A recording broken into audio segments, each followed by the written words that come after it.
Welcome sports fans to GenX Classic Sports, where we bring the nostalgia of our sports-filled youth into the present day. Grab your favorite retro jersey, crack open a cold one, and let's stroll down memory lane together.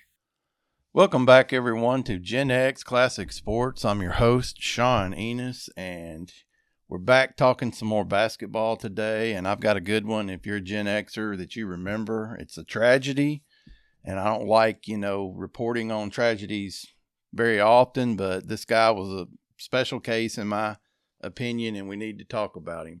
If you were a sports fan in the 80s like I was, there are certain moments that burned into your memory, and you might remember even where you were when you heard the news about certain things in the sports world.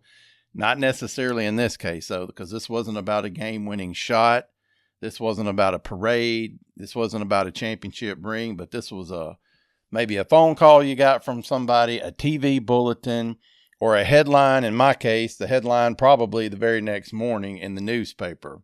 Because as we've mentioned a million times on here, you either saw it on the 10 o'clock news and then went to bed, or you saw it the next morning in the sports page or the newspaper. But today on GenX Classic Sports, we're talking about one of the most haunting what-ifs in the history of American sports. And I think we all like to debate what-ifs. We just don't like to, dwell on tragedy. But I think this guy deserves to be talked about. And so today we're going to talk about the life and the promise and the tragedy of Len Bias. Len Bias was a player who was supposed to be the future of the NBA, along with some other guys, not just by himself, but with some other guys. And he was drafted by one of the greatest sports dynasties of all time. And he never got to play a single professional game, as you well know, if you're listening to this. And yet here we are decades later, and he's still very much in the consciousness of, sports fans. So let's talk a little bit today about the life and the legend of Len Bias. Now, Len Bias was born on November 18th, 1963 in Landover, Maryland. And I wrote this down that Prince George's County in the 1970s wasn't just a suburb of D.C. It was actually a hotbed. It was becoming a pipeline for basketball talent. Now, I don't remember that, but that's what I found in the research. But here's what surprises people today. Len Bias wasn't a phenom just right away. If you think about how early in life some kids now are identified as phenoms or the next big thing or a first-round draft pick or a future Hall of Famer, I'm not even kidding, and I don't think the video was either. I saw an Instagram the other day of a kid bouncing a basketball, what looked to be in a rec league or middle school game, because the kid appeared to be about 4 feet tall. And the headline above it said, and I didn't click on it, but I believe it. I have no reason to doubt it.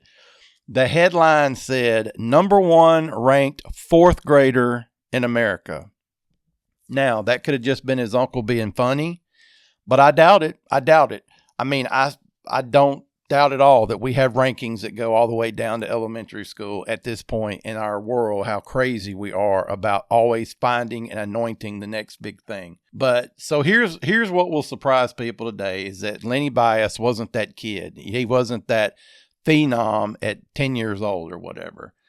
He wasn't on the cover of magazines back then, and he wasn't being chased by every blue blood program in America. From what I understand, he was rail thin back in the day. He was really raw talent-wise, and he was a late bloomer. And there's plenty of examples of late bloomers that went on to do great things. And he was a late bloomer in a sport that rewards, of course, the early hype, even back then, just not, grade school early. And all of that is important, the fact that he was a little bit behind in so many ways, because it helped shape who he ultimately became. Lenny attended and graduated from Northwestern High School in Hyattsville, Maryland. And he chose, with what limited opportunities he might have had for, I'm not saying none, but he chose out of some options to stay close to home and play for the Maryland Terrapins, who had a very famous, in my mind, head coach named Lefty Driesell. And I remember Lefty Driesell just from the covers of magazines and stuff. Had the kind of the wild hair that was sticking up during the game. He had kind of like the bald spot in the middle, but the hair was sticking up everywhere else after the game got going, and he got all sweaty, and the tie was loose, and he had, the old ugly plaid sports coats and everything. That was Lefty Driesell. Kind of short, a little bit dumpy maybe. I can't remember, but Len wasn't just this majorly hyped up, overly recruited guy. And for him to pick Maryland, it definitely on his part wasn't the glamorous pick to go to Maryland, but it was the right one for him, and that's really all that matters. And I don't know how many times I've said this on here about other athletes, okay? I say it all the time. But if you watch Len Bias as a freshman and then again as a senior, you wouldn't even believe they were the same person. It looked like two different players according to everything I read. In fact, head coach Lefty Driesell, when he first started working with him, he thought he was so raw and so undisciplined, which is what coaches think about a lot of freshmen, and I hear that a ton in basketball especially. So, took him a little while to get going, but he built his body because he was so skinny. He built his body the hard way in the weight room with conditioning and discipline. And that's saying something for the 80s, okay? Because we are light years ahead now on conditioning for athletes than we were back then in so many ways. So, strength and conditioning was still relatively new to the basketball world. By the mid-80s, Bias looked like he had been engineered in a lab, though, when his body grew, finally. He was broad-shouldered, and he had an explosive leaping ability. He was 6'8", 210 pounds, which is still kind of thin, and they say he had power forward upper body strength, but he had the speed of a small forward, so 6'8". And that was before this talk about positionless basketball. Oh, jack of all trades, let's put him in there, he can play 5 spots. No, this was before people talked about that, except Len Bias was positionless. He could play lots of spots on the floor and do a lot of different things. In the Atlantic Coast Conference, which is one of our most famous basketball conferences, obviously, and it was back then, the toughest league in college basketball for sure then, he became a nightmare matchup for a lot of dudes playing against him. And of course, because of the league that he was in and the great coaches in that league and so forth, came a lot of comparisons. And every generation has, that guy.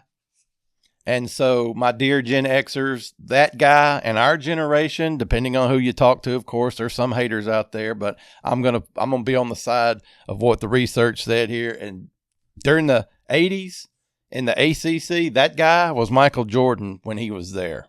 Yes, he followed Worthy and he followed Perkins and those guys that were superstars in their own rights at North Carolina, and he played against some phenomenal opponents, but at that time, Jordan was already well known in the college ranks. He wasn't the Michael Jordan that we know he became, but he was still that guy in the ACC.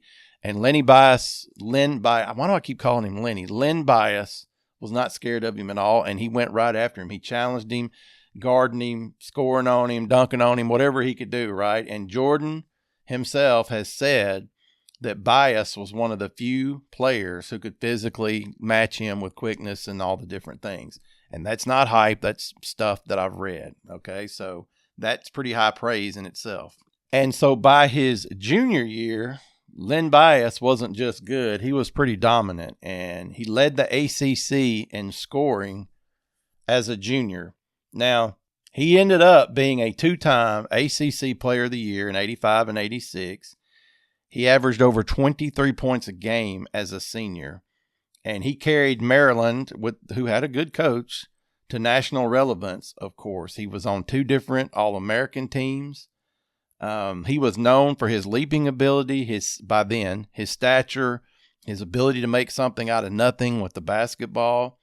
And he was seen going into the draft as the most NBA-ready forward in the draft class of 86. And he had an edge to him, but not overly arrogant. He had intensity, but he played under control eventually. And NBA scouts, they loved him because he didn't need, a lot of projecting. He looked ready right then. And so in 1986, in the draft that he was going to be a part of, It turns out the NBA was in a little bit of a crossroads historically. Not huge, but there were some things going on at that point with growth in the league and so forth. And what I mean by that is with Michael Jordan a couple years into the league and Bird and Magic doing their thing and Isaiah and just tons of names, it was a good time to be Len Bias and going into the draft in 1986. It was just very good timing. And so enter the Boston Celtics. The Boston Celtics had just won 2 NBA titles in the past 3 years, and they were the current defending champions when they went into the draft. And 2 years before this 86 draft, they had made a trade, and they had traded a player away and picked up a pick in the 86 first round draft that turned out to be the number 2 pick overall. And even though they were champions, they were aging a little bit. And their core, even though it was legendary, it had Larry Bird and Kevin McHale, who were both in their late 20s.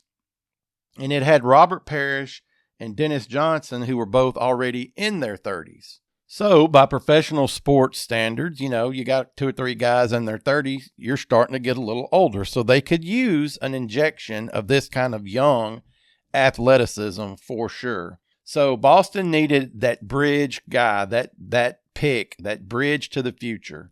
And so on draft night at the 86 NBA draft with the 2nd overall pick, Red Auerbach, who had gone from coaching to now being the general manager and president of the Celtics, selected Len Bias. And their reaction was just euphoric on the part of the Celtics and their fans. Auerbach claimed he had been calculating this very move for 3 years. Like he had been looking at Len Bias, and all this fell in place for him after a somewhat planned 3-year period. And to him, this was not a gamble whatsoever. This was a torch passing type of moment with a player that very deservedly wasn't there to replace Bird or any of those guys. He just needed to run with them. He just needed to be with those guys. And then time would take care of, guys aging out and so forth. But he was the future. That's what I'm trying to say. He was the future. And the league was excited. And I remember being in this camp because I was already a huge Michael Jordan fan. And, in his rookie season. And so I had been watching Michael Jordan every game I could on WGN, thank you, Cablevision back then, and I was a huge Michael Jordan fan. And I remember thinking, man, Jordan and Len Bias are going to go after each other for the foreseeable future. And I was really excited about that because at the time, the Pistons weren't the bad boys just yet. It was the Celtics that you had to get through. A little bit of the Sixers had gotten old from what I remember. They had last won one around 82, I think.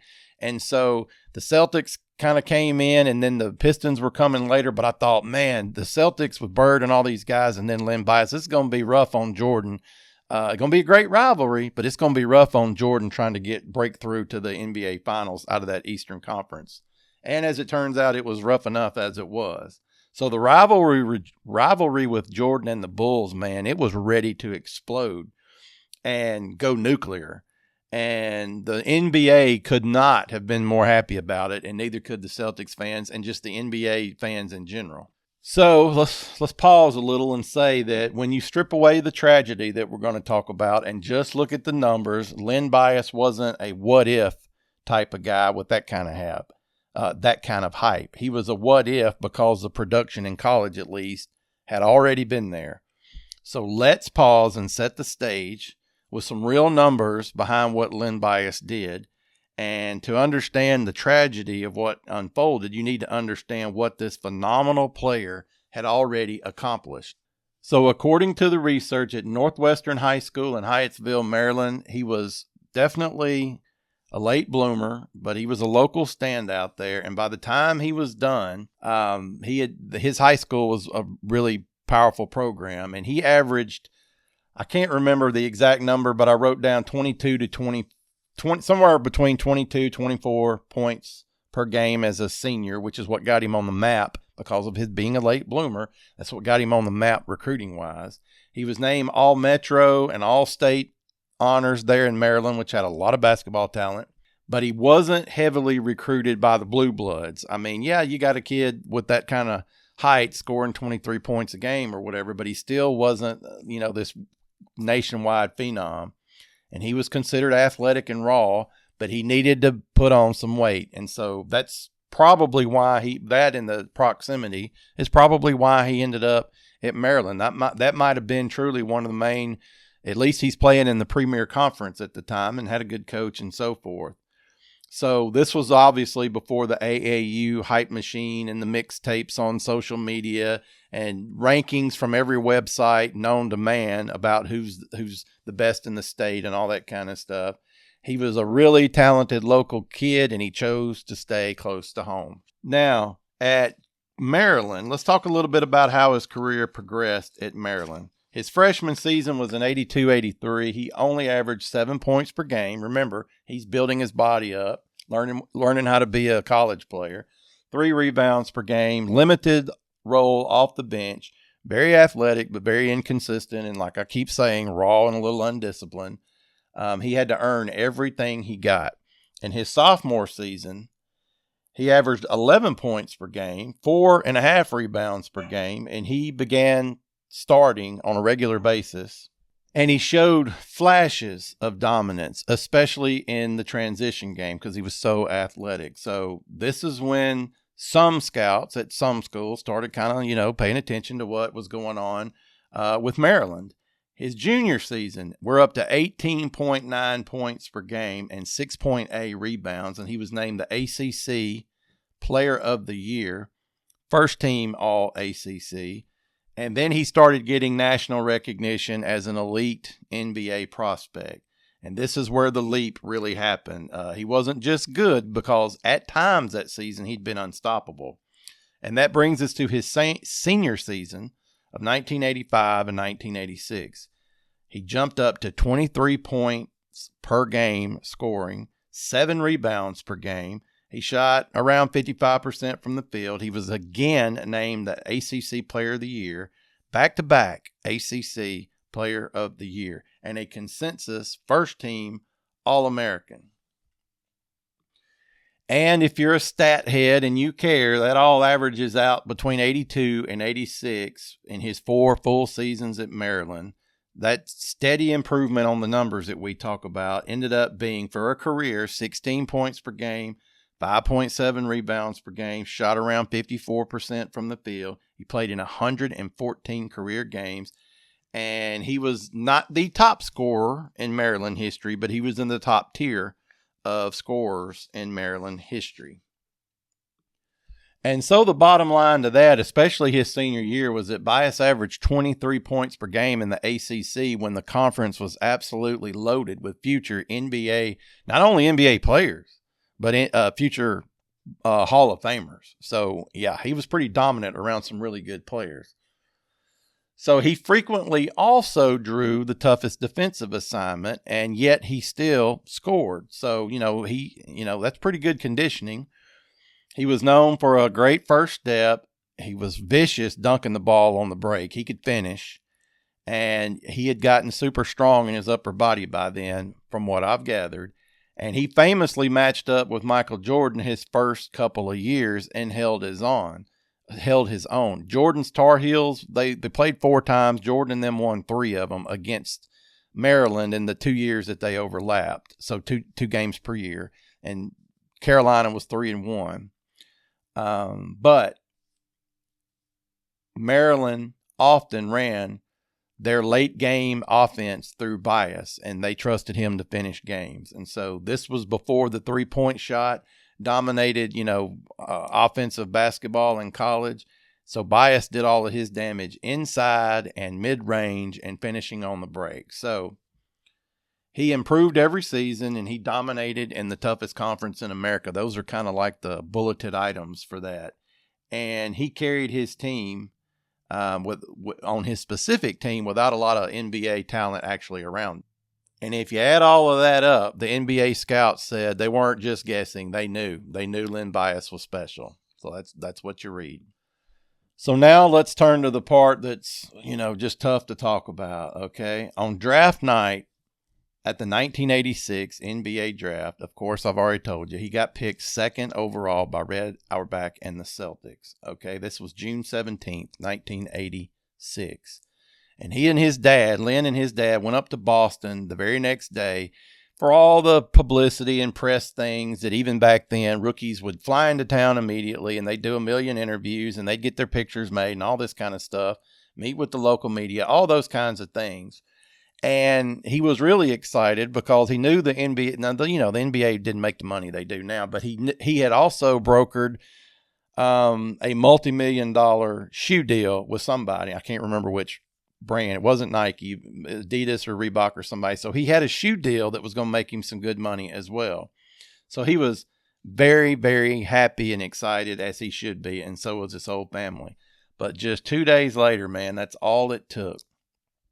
On June 19th, 2 days after the draft, he had returned to Maryland, to the campus, and he went and celebrated with some friends at an off-campus party, wherever. And he returned to his dorm room somewhere around 2:30 in the morning, 3 o'clock, something like that. And he collapsed right there in the dorm. Collapsed. And it turned out to be cocaine-induced cardiac arrhythmia, okay? He tried cocaine for the very first time ever there in his dorm room with some teammates. And, I'm sure they were celebrating him being drafted. And over the next few hours, at some point in the next few hours, he had a seizure and he collapsed somewhere around 6:30 a.m. And he was later pronounced dead at 8:55 a.m. at Leland Memorial Hospital after attempts on campus and at the hospital had failed to revive him. There was no alcohol in his system or any other drug found in his system, only cocaine. And I'm not going to go into all the legal ramblings and not all of the legal stuff, but we will talk about some of the aftermath of that. But Len Bias was 22 years old. No training camp, no preseason, no NBA, anything. And for GenX fans, this was crushingly bad. I mean, I remember just stopping when I heard that and just thinking how awful that was. And, that just, I don't know. It's hard to talk about even now. And wasn't a fan of the guy. I just was so excited about what he was bringing to the NBA because he was so talented. I do remember that. And it's just sad to hear that about anybody. And all the fallout from that was pretty massive and immediate. There's a lot that goes into the what happened after. And I'm just going to tell you what I found out. And we'll get through this part of just telling you all the fallout. His memorial was held at Maryland's Cole Field House, where he had played basketball for the Terrapins. And more than 10,000 people attended there on June 23rd. And the Celtics, man, they were devastated too. Let's keep in mind that this was their future, they thought. So they hosted their own memorial for Len Bias on June the 30th, a week later. And honestly, the entire NBA was just kind of shaken by this. The media response was relentless, and Bias's death became a big national referendum and debate on drugs, athletes, responsibility, everything you can think of, the fallout. Brian Tribble, who was Bias's teammate, had the cocaine in the dorm room that night in the first place, and he ended up being indicted for possession and intent to distribute. And it created a lot of legal issues involving him and two more teammates and a fourth guy who was involved as well, who wasn't even on the team. I don't even know if he was a student. And ultimately, Brian Tribble, his teammate, was sentenced to 10 years in prison for this. And everybody else, I guess for cooperating, did not end up with anything they were charged with. That led to the Anti-Drug Abuse Act of 1986. His death got the wheels turning in Congress, and it directly influenced the Anti-Drug Abuse Act of 1986, which at the time dramatically increased the penalties for drug-related offenses. And it's also known as the Len Bias Law. and it was signed into being by President Ronald Reagan. Now, there was other fallout. So after a University of Maryland investigation into his death, ultimately Maryland's entire the basketball part of the athletic department got investigated for all kinds of things. That's sort of the road they went down. And so ultimately Maryland's athletic director resigned or was fired. I really don't remember, but head coach Lefty Driesell definitely resigned, and Driesell had been there for 17 years. He was a fixture at Maryland, but he resigned. They may have fired the athletic director. I don't remember, and I didn't make a note of it. I just know he was gone. And so, yeah, it cost people their jobs because the investigation into the drug-related death got into all kinds of things about academics, and it was just drugs on campus. It was just a big mess. And so for an entire generation, you've got Len Bias, whose story, his tragedy became a warning. Coaches referenced him, parents referenced him, teachers referenced him. But here's the Gen X memory, the truth that's kind of hard to think about, I guess. Most of us didn't really see a villain.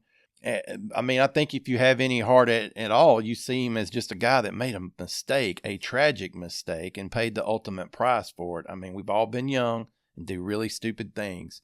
And by the way, I don't think there's a shred of evidence that Len Bias had ever done this in his life. This was a one night, hey, I've achieved this, I'm going to celebrate.